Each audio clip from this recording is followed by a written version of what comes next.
进前有这个敌前的士兵向总统投诉陈情，讲因的装备伤差咯。这个立法院时代力量的党团今仔日嘛为基层的国军官兵来发声，讲这个国军的头盔若去互庆这个庆忌弹着会冒落，防弹的架嘛会拍烫过，这种的装备是要安怎甲人修正呢？ 国军装备安全实用，远比帅气强悍重要。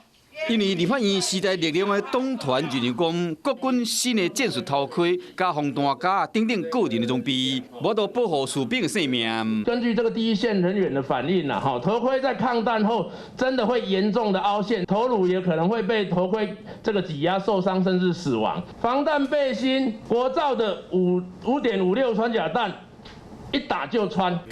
刘伟批评讲，军方无稳准家己买装备，不过国军个人装备的检验标准是用数十年前的规范，早就落伍啊。国军竟然却还是引用了这个1981年公布的老旧头盔的标准，在目前的台湾标准里面，其实完全没有凹陷测试这样的内容。抗弹板的问题也是类似的。国军现在目前采用的是老旧的抗弹标准，是在2000年的时候公布的，而不是在2008年就公布的这个国际现行的通用的标准。负责制造国军个人装备。 军备局为定规格生产到验收，拢是一手包办，互人质疑讲根本是救援兼裁判。哪一个环节出问题，谁能够抓出来？谁敢抓出来？应该有第三的验证单位。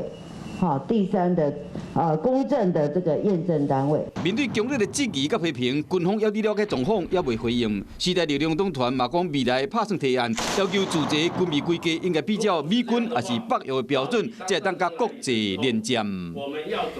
我是喜顾亚外，你订阅华视新闻 YouTube 频道了吗？记得按赞、订阅、开启小铃铛，也不要忘记收看华视新闻杂志哦。